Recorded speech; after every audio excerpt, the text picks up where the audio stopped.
వాక్యం నిమిత్తము చిన్న ప్రార్థన జాన్ మహేష్ గారు చేస్తారు. అందరు తల్ల ఉంచినట్లయితే ప్రార్థన చేసుకుందాం. మహాపరిశుద్ధుడైన దేవ, దయగల తండ్రి, నీ దయగల పాదాలకు వందనములు స్తోత్రములు చెల్లిస్తున్నానయ్యా.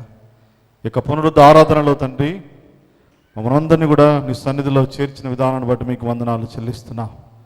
నేను ఆకర్షిస్తే కానీ నా దగ్గర ఆరని మీరు సెలవిచ్చిన రీతిగా నీ సన్నిధిలో ఉన్న ప్రతి ఒక్క బిడ్డని దేవా మీరు ఆకర్షించిన దేవుడు నీకు వందనాలు. ఇప్పటి వరకు పాటల ద్వారా, ప్రార్థన మరియు ఆరాధన ద్వారా నేను స్తుతించి కనపరుచుంటున్నాను తండ్రి. ఇప్పుడు వాక్యము ద్వారా మీరు మాతో మాట్లాడమని, పరలోకపు స్వరమును మాకు వినిపించుదేవా, బలమైన ఆత్మను మీరు కుమ్మరించమని, నిలబడుతున్న దాసుని దేవా నీ బూరగా శబ్దముగా వాడుకొని మాకు కావాల్సినటువంటి ఆత్మీయాహారం అందించి దేవా మా హృదయంలో బలపరచమని సహాయం చేయమని యేసు పరిశుద్ధ నామంలో ప్రార్థన అడిగి వేడుకొని పొందియున్నాము తండ్రి, ఆమేన్. దేవునికి స్తోత్రం. హల్లెలూయా. సంతోషంగా చెబుతాం హల్లెలూయా. దేవుని వాక్యంలో నుండి కొన్ని శ్రేష్టమైన విషయాలు మనం ధ్యానించుకుందాం. మరి యోచించుట అంటే థింక్. మనం చాలా విషయాలు యోచిస్తూ ఉంటాం, ఆలోచిస్తూ ఉంటాం. అయితే కొన్ని ఆలోచనలు మన జీవితాలకు ఆశీర్వాదకరంగా ఉంటాయి. ఆ విషయాలు నేను మీతో వాక్య ఆధారముతో పంచుకోవాలని నేను ఆశిస్తూ ఉంటున్నాను. సొలొమోనును దేవుడు పొగిడాడు. ఏమని పొగిడాడంటే, నువ్వు నన్ను ఏమడగాలో యోచించావు. కొంతమంది ఆలోచన లేకుండా దేవుణ్ణి అడిగేస్తూ ఉంటారు, ఏది పడితే అది. కొంతమంది అయితే దేవుణ్ణి అడగకూడనివి కూడా అడుగుతారు. ప్రేమగల దేవుణ్ణి పగ తీర్చుకోమని అడుగుతుంటారు. వాడిని చంపే ప్రభా, వీడిని నరికే ప్రభా అని అడుగుతూ ఉంటారు.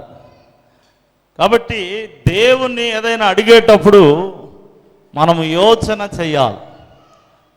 ఇప్పుడు ఎవరినైనా పెద్దవారిని ఏదైనా అడగాలంటే మనము 1-2 సార్లు ఏం చేస్తాం? ఆలోచన చేస్తాం. ఎందుకంటే వాళ్ళు పెద్దవాళ్ళు కదా, గొప్పవాళ్ళు కదా, మరి వాళ్ళ దగ్గర మనం ఇవి అడగొచ్చో లేదో, ఇవి మాట్లాడొచ్చో లేదో అని చెప్పి వాళ్ళ పట్ల మనకున్న గౌరవంతో ఏది పడితే అది అడగం. యోచన చేసి, ఆలోచన చేసి జాగ్రత్తగా అడుగుతాం. దేవుణ్ణి అడిగేటప్పుడు కూడా ప్రియులారా మనం యోచించాలి.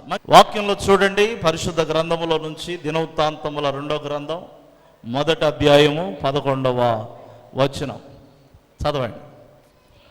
అందుకు దేవుడు సొలొమోనుతో ఇలాగు సెలవిచ్చెను, నీవు ఈ ప్రకారము యోచించుకొని ఐశ్వర్యమునైనను, సొమ్మునైనను, ఘనతనైనను, నీ శత్రువుల ప్రాణమునైనను, దీర్ఘాయునైనను అడుగక, నేను నిన్ను వారి మీద రాజుగా నియమించిన నా జనులకు న్యాయము తీర్చుటకు తగిన జ్ఞానము, తెలివి అడిగి ఉన్నావు. చిన్న ప్రార్థన చేసుకుందాం. పరిశుద్ధుడా, నిలిచిన నేను అల్పుడన అయోగ్యుడని, కానీ మీ లేఖనాలు చాలా విలువైనవి. వాటిని మేము చక్కగా ధ్యానిస్తే అది మాకెంతో ఆశీర్వాదం. నన్ను మీ సెలవు చోట మరుగు చేసుకొని మా అందరితో మాట్లాడమని యేసు నామములో ప్రారంభిస్తున్నాము తండ్రి, ఆమేన్. ఇక్కడ సొలొమోను ఏదైతే అడగలేదో అదే మనందరికీ కావాలి. నీకు అర్థమవుతుందా? మనకేమేం కావాలని అడుగుతాం దేవుణ్ణి అంటే, ఐశ్వర్యం కావాలని అడుగుతాం, సొమ్ము కావాలని అడుగుతాం, ఘనత కావాలని అడుగుతాం, శత్రువులు నాశనం అవ్వాలని అడుగుతాం, దీర్ఘాయువు అంటే నేను చాలా రోజులు బ్రతకాలి అని అడుగుతాం. కానీ సొలొమోను యోచించుకొని, ఏమి యోచించుకున్నాడు? దేవుణ్ణి ఏం అడగాలి అని యోచించుకున్నాడు.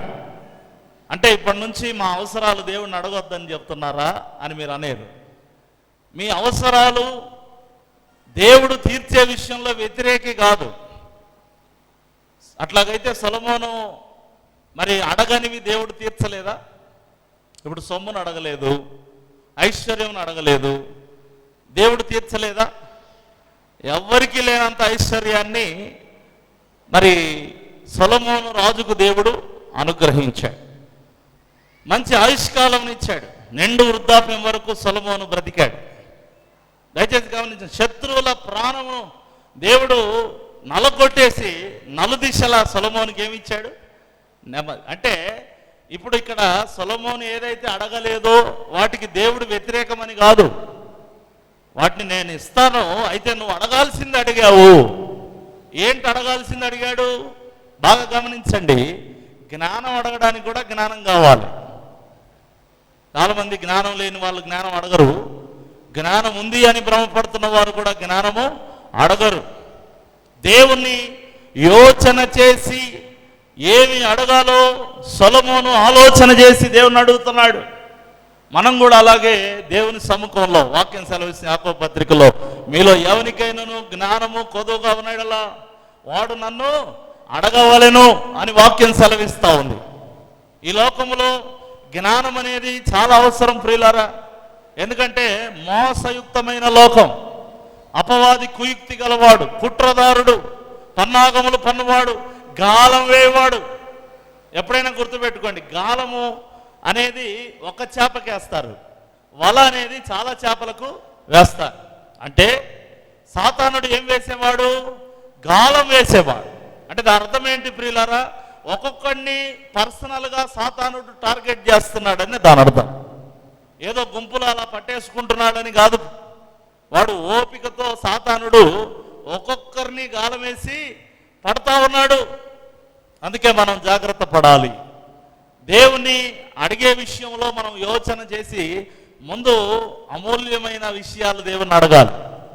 ఆత్మీయంగా బలపడాలి, దేవానికి దగ్గర అవ్వాలి, జ్ఞానం కావాలి, నేను ఫలాని విషయంలో బలహీనంగా ఉన్నాను. ఇట్లా ఆత్మ సంబంధమైన విషయాలు అడిగిన తర్వాత లాస్ట్లో మన అవసరాలు దేవుణ్ణి మనం అడగాలి. మన అవసరాలకి ఆయన ఎప్పుడు వ్యతిరేకం కాదు.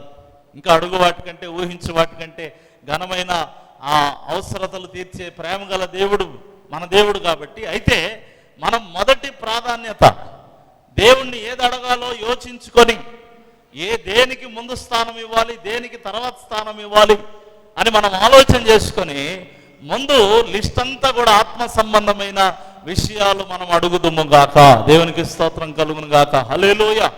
ఇవి మనం యోచించాల్సినటువంటి విషయాలు. Think before you pray. ఏం ప్రార్థన చేయబోతున్నావో ఆలోచన లేకుండా ప్రార్థన చేయొద్దు.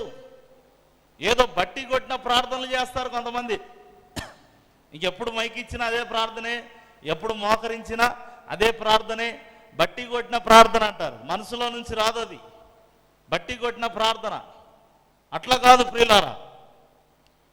దేవుని సముఖంలో కొరింథీ పత్రికలో పౌలు అంటాడు, ఆత్మతో ప్రార్థన చేతును మనస్సుతో ప్రార్థన చేతును అంటాడు. ప్రార్థన వలనే పయనము, ప్రార్థనే ప్రాకారము, ప్రార్థనే ప్రాధాన్యము, ప్రార్థన లేనిదే పరాజయం. ప్రభువా ప్రార్థన నేర్పయ్యా, ప్రార్థించకుండా నేనుండలేనయ్యా, నీ పాదాలు తడపకుండా ఆ పయనం సాగదయా, నీ పాదాలు తడపకుండా ఆ పయనం సాగదయా. దేవునికి స్తోత్రం. హల్లెలూయా. ప్రార్థన చేసినప్పుడు యోచించుకొని చేయాలి. కొంతమంది మనుషులతో మాట్లాడుకుంటూ ప్రార్థన చేస్తారు. వాళ్ళు యాక్చువల్గా దేవునికి ప్రార్థన చేయట్లా, మనుషులకు ఏదో కన్వే చేస్తున్నారు. They want to tell something to the people, not to the God. దేవునికి చెప్పాలని చేయడంలో ప్రార్థన, మనుషులకు ఏదో చెప్పాలని ప్రార్థన చేస్తున్నారు. అలాంటి వాళ్ళని మీరు గమనించే ఉంటారు కొన్నిసార్లు.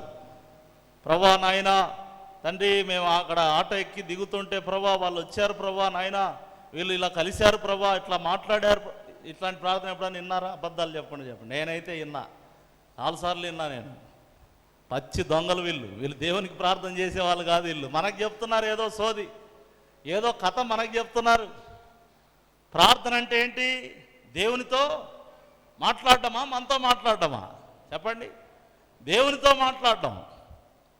కాబట్టి ప్రార్థన చేసేటప్పుడు ఏం అడగాలో ఆలోచన లేకుండా, మర్యాద లేకుండా, క్రమము లేకుండా మీరు కనుక ప్రార్థన చేస్తే ఆ ప్రార్థన ఏమైపోద్ది? మీలోనికే వెళ్ళిపోద్ది, మీ చుట్టూ ఉన్న ప్రజల దగ్గరికి వెళ్తుంది, కానీ దేవుని సముఖానికి ఆ ప్రార్థన చేరదు. ఆ విషయాన్ని మీరు అందరు గుర్తుపెట్టుకొని ఎప్పుడన్నా ప్రార్థన చేసేటప్పుడు, ఇప్పుడు నా దేవునితో నేను మాట్లాడుతున్నాను, మహాగణుడు, మహోన్నతుడు, మహిమగలవాడు, నిత్య నివాసి, సర్వోన్నతుడైన దేవునితో నేను మాట్లాడుతూ ఉన్నాను. వాక్యం సెలవిస్తుంది, మాటలు సిద్ధపరచుకొని నా తట్టు తిరగండి. Be prepared what you are going to tell.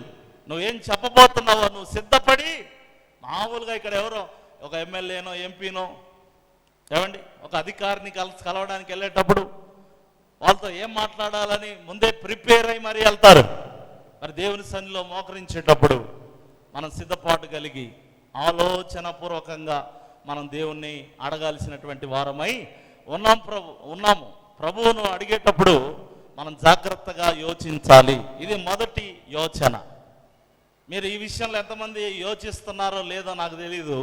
ఈరోజు మరి the best way of thinking స్పిరిచువాలిటీలో ఒక మంచి ఆలోచన తత్వాన్ని నేను మీకు బయలుపరచబోతున్నా. అందులో మొదటిది ఎలా ప్రార్థించాలి అని ఆలోచించడం. ఎలా ప్రార్థించాలి అని ఆలోచించడం. రెండవది ప్రియులారా, దేవుని వాక్యం సెలవిస్తూ ఉంది. పరిశుద్ధ గ్రంథంలో లేవియా కాండం 5వ అధ్యాయము 4వ వచనాన్ని మనం చూసినట్లయితే, లేవియా కాండం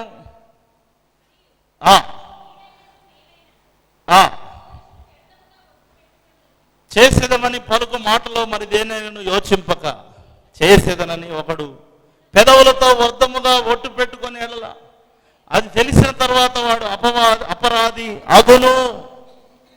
ఇచ్చే మాటలో యోచన, ఇచ్చే మాట విషయంలో యోచించాలి. ముఖ్యంగా దేవునికి ఇచ్చే మాట విషయంలో ప్రసంగి గ్రంథంలో ఉంటుంది.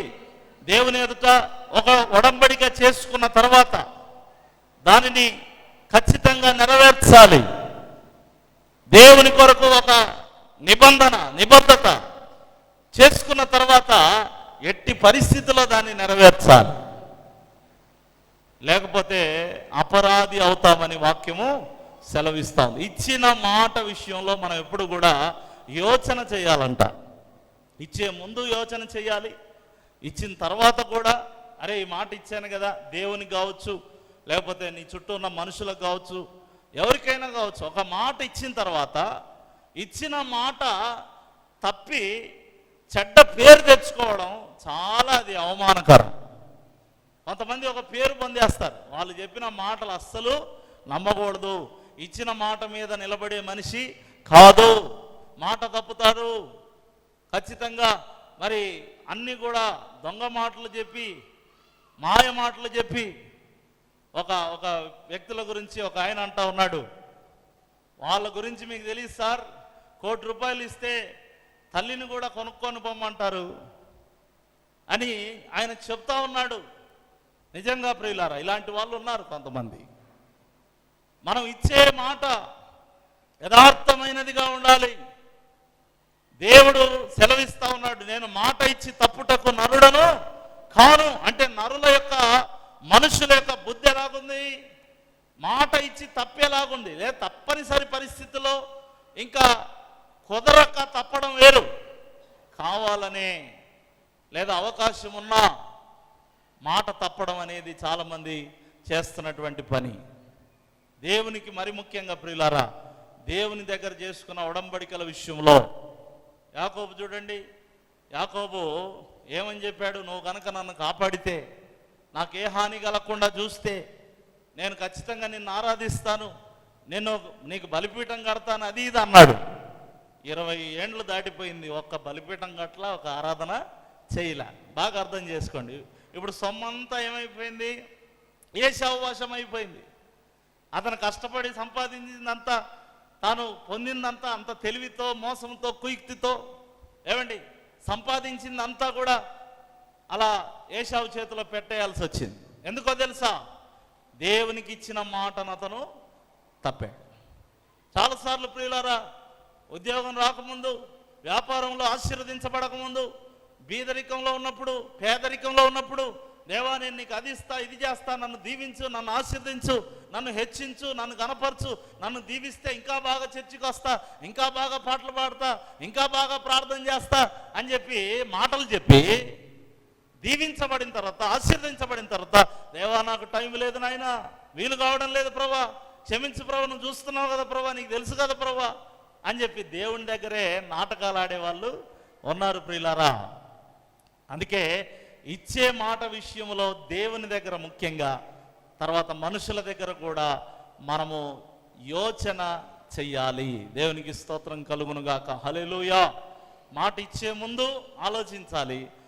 ఇచ్చిన మాట నెరవేర్చే విషయంలో కూడా మనం ఆలోచన కలిగి ఉండాలి, తపన కలిగి ఉండాలి. మాట ఇచ్చాం కాబట్టి ఖచ్చితంగా మేము చేయాల్సిందే అని కొంతమంది మంచి నడిపింపు కలిగి ఉంటారు. దేవునికి స్తోత్రం కలుగును గాక. హల్లెలూయా. తర్వాత మూడో విషయం నేను తెలియజేస్తాను. దేవుని మందిరములోనికి మనందరం వచ్చాం, ఇక్కడ కూడుకొని ఉన్నాం, ఇక్కడ కూర్చొని ఉన్నాం, కొంత సమయాన్ని దేవుని కొరకు వెచ్చించాం, కేటాయించాం.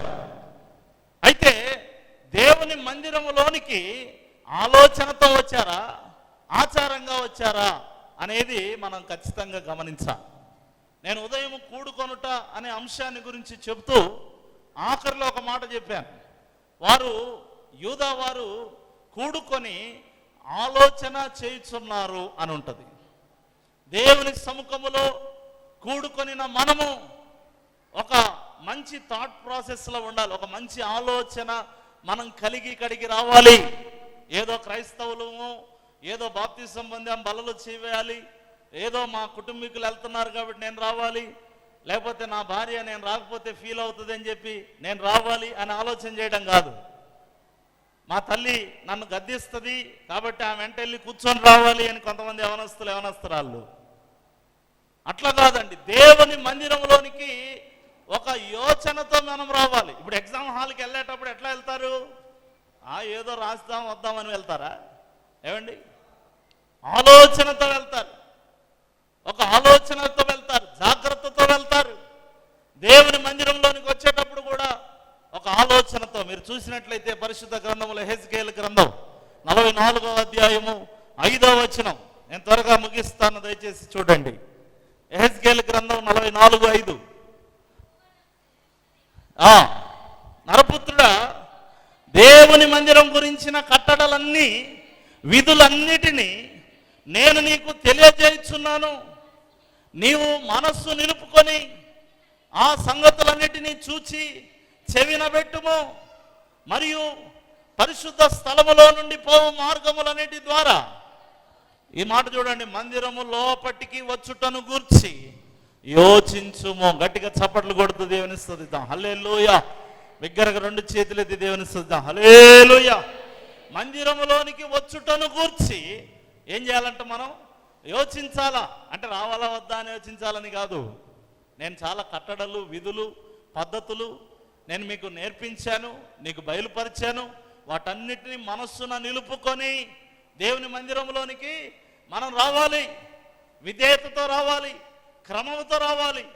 దేవుని మందిరంలో ఆశామాషిగా మనం రాకూడదని అంత ఘనమైన రాజైన సొలొమోను అంటాడు. ఆయన మందిరంలోనికి వచ్చినప్పుడు మీ ప్రవర్తన జాగ్రత్తగా చూసుకోమని ఆ మహారాజు తెలియజేస్తూ ఉంటే మనం ఎంత జాగ్రత్తగా ఉండాలి. మందిరంలోకి వచ్చేటప్పుడు ఆలోచనతో వస్తున్నారా, ఆచారంగా వస్తున్నారా? ఆలోచనతో వస్తున్నారా, లేకపోతే కేవలం ఆర్భాటంగా వస్తున్నారా? మీరు ఆలోచన లేకుండా, యోచన లేకుండా దేవుని మందిరంలోనికి వస్తే, సామెతల గ్రంథంలో ఒక మాట ఉంటుంది, సమాజ మందిరపు మధ్యలో ఉండిన ప్రతి విధమైన దౌష్ట్యమునకు నేను కొంచెమే ఎడమయ్యాను, అయ్యో అని కేకలు వేసి నరకాగ్నిలో పడిపోయినట్టుగా మనం చూస్తాం. అందుకే మందిరంలోనికి యోచించుచూ రావాలంట. ఈ మాట మీరు అందరూ గుర్తుపెట్టుకోండి. అనాలోచనగా దేవుని మందిరానికి రావద్దు. కొంతమంది బైబిల్ కూడా చేతిలో పట్టుకొని రారు. ఇంకా ఎంత భక్తిహీనత, చాలా భక్తిహీనత ప్రియులారా. దేవుడు అలాంటి వారిని చూసి చాలా బాధపడతా ఉన్నాడు, ప్రసవ వేదన పడతా ఉన్నాడు. దేవుని మందిరంలోనికి ఒక మంచి ఆలోచనతో రావాలి, ఒక మంచి ఉద్దేశంతో రావాలి. దేవా దేవా నన్ను బలపరచు, నేను బలహీనుడను అని చెప్పి మనం ప్రతి విషయంలో దేవునికి యోగ్యమైన వారిగా దేవుని యొద్దకు రావాలి. దేవునికి స్తోత్రం, హల్లెలూయా. అప్పగించుకుంటూ రావాలి. దయచేసి గమనించండి.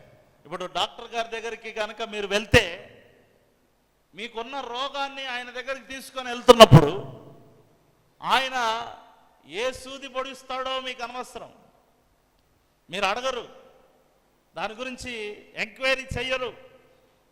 అమ్మా చెయ్యి జాగ్రత్త పెట్టుకో, సూది పొడవాలి, పొడసండి డాక్టర్ గారు, అంతే.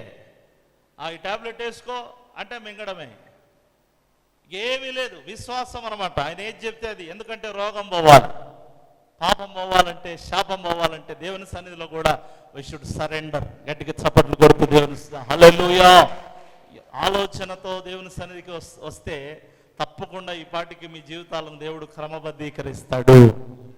తర్వాత ఇంకో మాట నేను తెలియజేస్తా ఉన్నాను. ఇది చాలా మంది చెయ్యని పని. దేవుని మందిరానికి వచ్చిన మనము దేవుని పని గురించి ఆలోచన చేయాలి. నీకు అర్థమవుతుందా?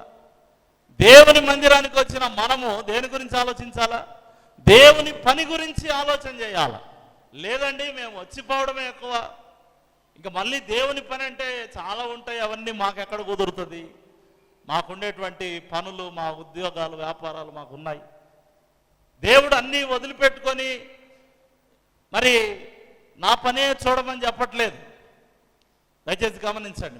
మీ పనులు ఉన్నాయి కరెక్టే, మీ పనులతో పాటు దేవుని పనిని కూడా వారు తమ సొంత కార్యములు చూసుకొనిచున్నారు, కానీ యేసుక్రీస్తు కార్యములు చూడరు అని వాక్యం సెలవిస్తుంది. అట్లా కాకుండా యెషయా గ్రంథంలో ఒక మాట నేను చూపిస్తాను. 5వ అధ్యాయము 12వ వచనాన్ని మనం చూద్దాం.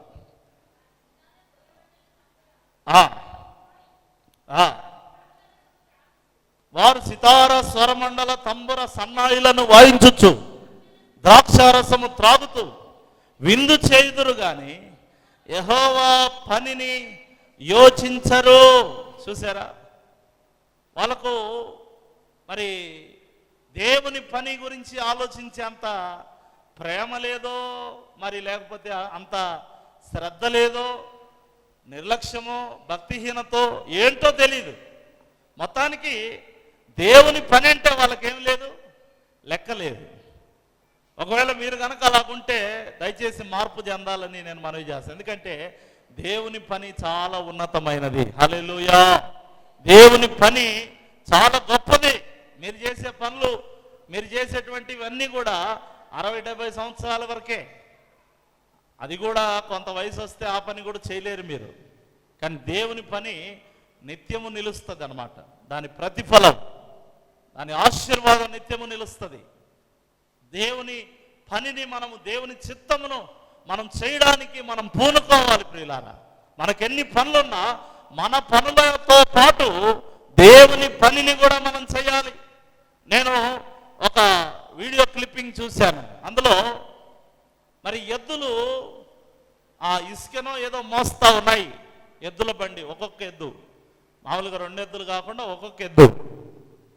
అయితే ఒక చోట మెట్ట వచ్చింది. మెట్ట అంటే ఎత్తు ఎక్కే స్థలం వచ్చింది. ఆ బరువుకు ఆ ఎద్దు బండిని లాగలేకపోతా ఉంది. వెనక ఉన్న యజమానుడు, అంటే ఆ ఎద్దు యొక్క యజమాని, ఎద్దు యొక్క కామాంధుడు వెనక నుంచి నెట్టేంత బలం అతనికి లేదు. చాలా అతను సన్నగా ఉన్నాడు. ఇప్పుడు ఆ ఎద్దు ఏం చేస్తుందో చూసి నేను ఆశ్చర్యపోయాను ప్రియులారా. మామూలుగా చాలా ఎద్దులు చితికెలబడిపోతాయి, చాలా ఎద్దులు మరి యజమానుని మీద తిరగబడతాయి, ఇంకా వెనక్కి తిరిగి ఇట్లా బండిని ఊపేస్తాయి. కానీ ఆ ఎద్దుని మరి అతను ఎంత ప్రేమించాడో ఏంటో నాకు తెలియదు, కానీ మోకాళ్ళ మీద ఉండి బలంగా దాన్ని పైకి లాగుతుంది. గట్టిగా చప్పట్లు కొడుతుంది. హల్లెలూయా. మీరు ఆలోచన చేయండి. సెలవిస్తుంది. ఆనాడు ఎలియాజరు ఎప్పుడైతే బావి దగ్గరికి వచ్చాడో ఒంటెలు ఏం చేశాయంట? మోకరించాయి. యజమానునితో పాటు ప్రార్థన చేయడానికి అవి కూడా మోకాళ్ళ మీద ఉన్నట్టుగా మనం చూస్తున్నాం.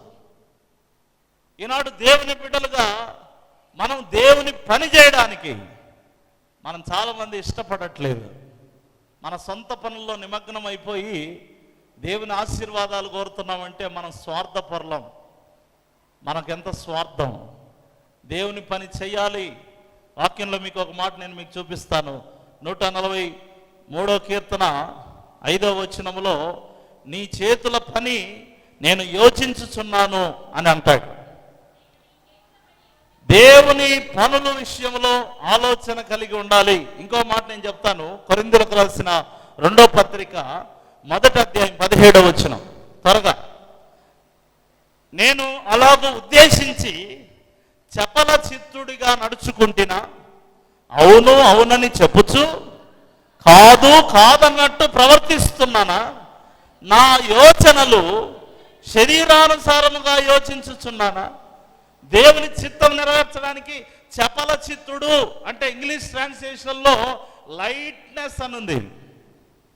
ఏమండి అంటే లైట్గా తీసుకోవడం. వాళ్ళు చెప్పేది చెప్తా ఉంటారు, అవును అవును అన్నట్టుగా మరి ఒప్పుకున్నట్టు ఒప్పుకుంటూ ప్రవర్తన విషయానికి వచ్చేసరికి ఏంటి చెప్పండి? కాదు కాదు అన్నట్టుగా. కాదు కాదు అనేది ప్రవర్తన, అవును అవును అనేది నోటి మాట, మోసం. అందుకే దేవుని పని విషయంలో మనందరం కూడా ఖచ్చితంగా యోచన చెయ్యాలి. ఒకసారి 2 చేతులు దేవుని స్తుతిద్దాం. హల్లెలూయా. ఏం చేశానయ్యా నీ కోసం ఈ బ్రతుకునిచ్చావని, ఏం మోసానయ్యా నీ కోసం నువ్వు నన్ను పిలిచావని, ఏం చేశానయ్యా నీ కోసం ఇప్పటినైనా ఒక ఆత్మనైనా రక్షించానా, నీకై వెలిగించానా, ఇప్పటికైనా నీకోసమే నాకున్నవన్నీ నీ పనిలో వాడనిస్తానయ్యా, ఏం చేశానయ్యా నీ కోసం ఈ బ్రతుకునిచ్చావని. దేవునికి స్తోత్రం. హల్లెలూయా. ఏమండి ఇప్పుడు నేను మొదటి నుంచి చెప్పుకుంటూ వస్తున్నా, దేవుణ్ణి ఏం అడగాలో యోచించాలి, దేవుని మందిరంలోకి ఎలా రావాలో యోచించాలి, దేవుని మందిరంలోకి వచ్చిన తర్వాత దేవునికి ఇచ్చే ప్రతి మాట గురించి మనము యోచించాలి. తర్వాత ఇంకొక అడుగు ముందుకేసి దేవుని కొరకు ఏదైనా పని చేయాలని మనము యోచించాలి. 4 విషయాలు నేను చెప్పాను. ఇంకొక మాట నేను చెప్పి నేను ముగించేస్తాను. అదేంటంటే దేవుని యొక్క దర్శనము గురించి కూడా మనం ఆలోచన చెయ్యాలి. పై 4 చేయకపోతే అసలు దర్శనం అనేదే ఉండదు, అది వేరే విషయం. ఇప్పుడు నామకార్థంగా ఆచారంగా అలవాటుగా వచ్చిపోయే వాళ్ళకి దేవుడు ఏమైనా దర్శనం ఇస్తాడా? ఏదైనా ఆయన ఉద్దేశాన్ని బయలుపరుస్తాడా? లేదు. దర్శనము గురించి యోచించాలంటే నీవు దేవుని పనిలో నిమగ్నమైన వ్యక్తిగా ఉండాలి. ఆ దర్శనము గురించి ఎవరు యోచిస్తున్నారు అంటే పేతురు యోచిస్తున్నాడు. పేతురికి ఒక దర్శనం వచ్చింది. ఆకాశం నుండి ఒక దుప్పటి పడి అందులో మరి ఆ యొక్క క్షయమైన కొన్ని అపవిత్రమైన జంతువులు ఉండి వాటి మాంసము తినమని దేవుడు చెప్తున్నాడు, పరీక్షిస్తున్నాడు పేతురును. ఆ దర్శనాన్ని గురించి పేతురు ఏం చేస్తున్నాడని రాయబడిందంటే అక్కడ యోచిస్తున్నాడు అని రాయబడింది. మీరు చూడండి, అపోస్తల కార్యములు 10వ అధ్యాయము 19వ వచనాన్ని మనం చూసినట్లయితే 10వ అధ్యాయం 19వ వచనం, పేతురు ఆ దర్శనమును గురించి యోచించుచుండగా, ఆమేన్, దర్శనం గురించి యోచించినప్పుడు ఆ దర్శన నెరవేర్పు దేవుడు కలగజేస్తాడు. దర్శనమును గురించి యోచించాలి మనం. నాకు మొన్న ఒక విచిత్రమైన దర్శనం వచ్చింది. అది అర్థం చేసుకోవడానికి నేను చాలాసేపు ఆలోచన చేశాను. తర్వాత నాకు చాలా సంతోషం అనిపించింది. ఒక చోట చాలామంది కుర్చీలలో కూర్చొని ఉన్నారు. బాగా వినండి. ఆ కుర్చీలలో కూర్చున్న వారికి ఒక్కొక్కరికి ఒక గాయమైంది. తల మీద గాయం, చేతి మీద గాయం, ఏమండి మరి ముఖం మీద గాయం, ఇట్లా కొంతమంది కాళ్ళకు గాయాలు, ఇట్లా అందరూ కూడా గాయాలై కూర్చొని ఉన్నారు. ఆ గాయాలై కూర్చొని ఉన్నటువంటి వారిని చూసి దీనంతటికి కారణం ఎవరు అని అంటే, అదిగో లోపల ఒకడు ఉన్నాడు, వాడే దీనంతటికి కారణమని ఒక దుర్మార్గుడిని చూపిస్తున్నారు నాకు. ఆ కిటికీలో నుండి వాడిని చూస్తే చాలా భయంకరంగా కనిపించాడు.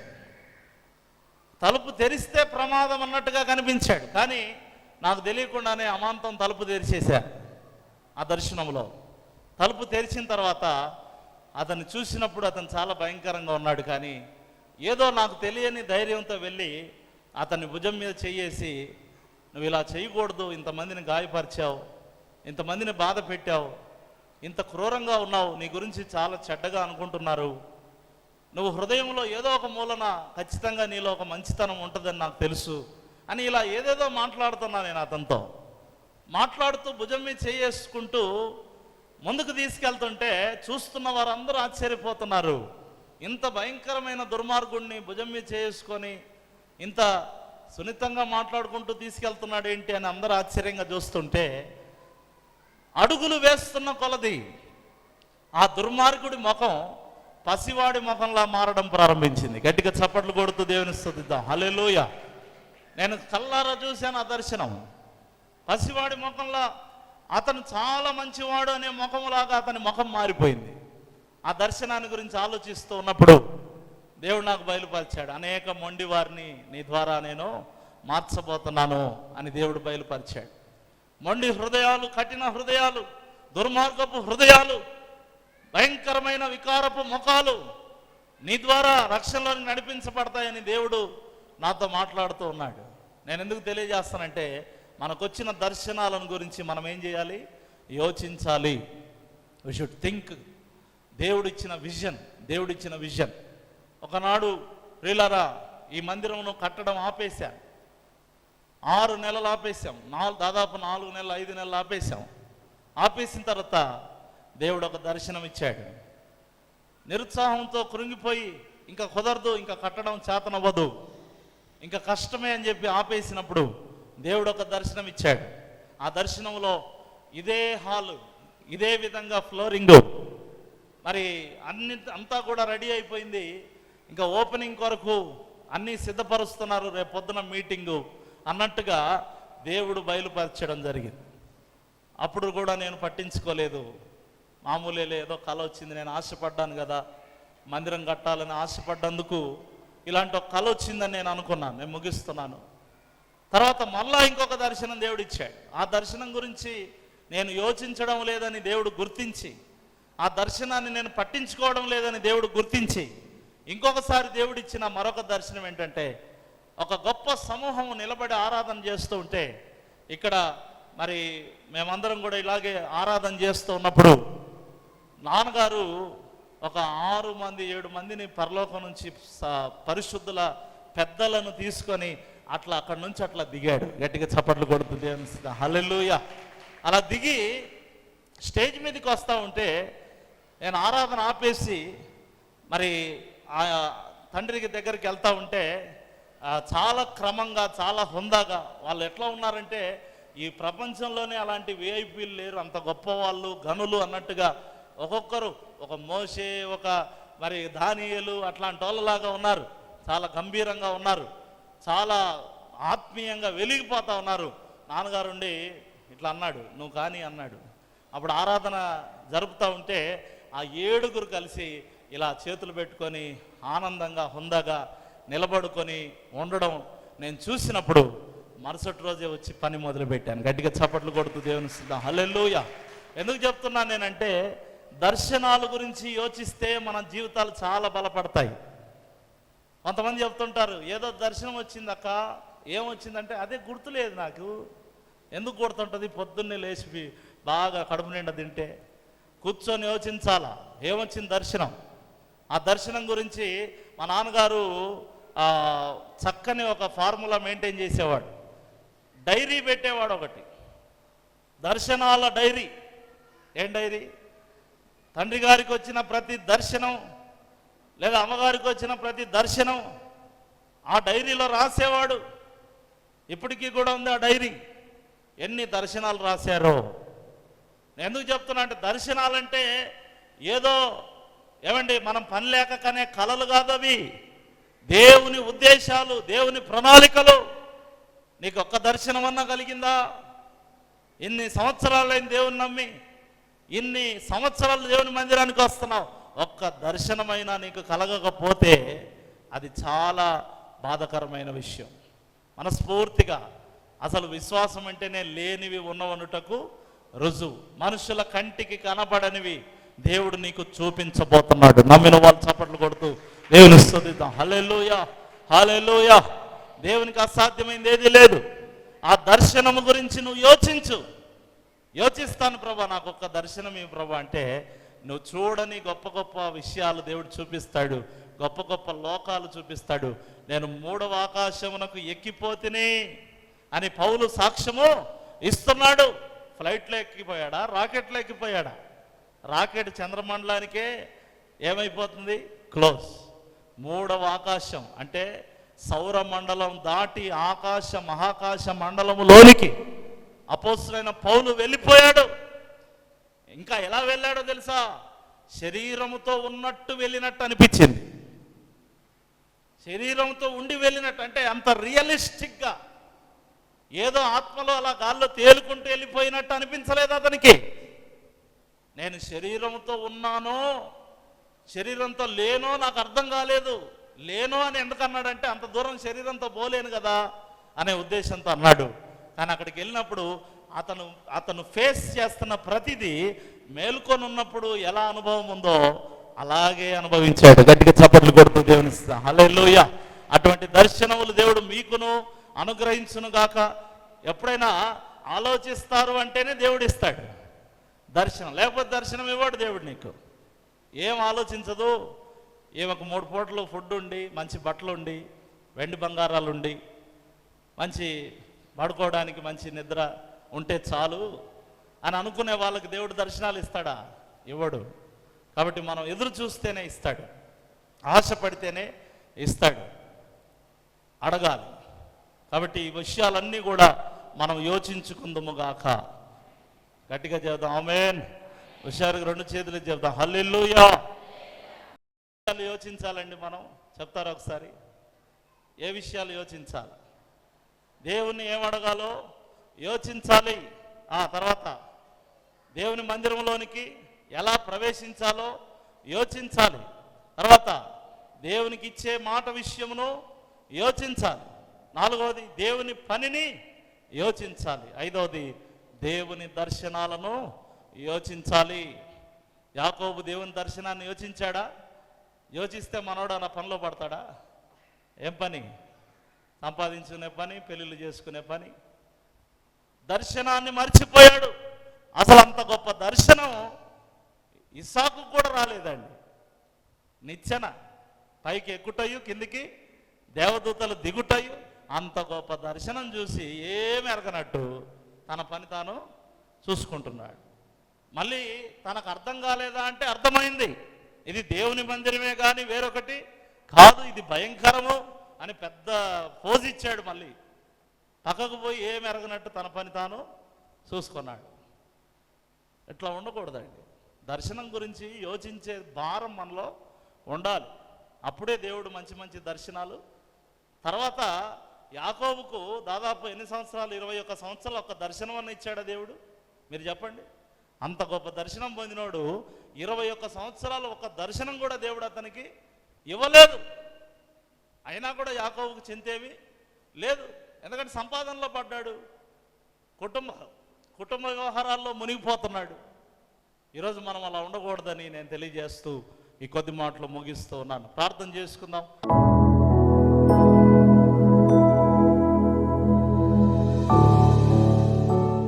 అందరు ఏకీభవించి ప్రార్థన చేసుకుందాం. దేవుడు మనతో మాట్లాడిన ఈ మాటలు మన హృదయంలో యోచనగా నిలవాలి, ఆలోచించాలి. ఆలోచన లేకుండా నువ్వు దేవుని సన్నిధిలో గడపడం వ్యర్థం. నీ ఆలోచన విధానం మారాలి.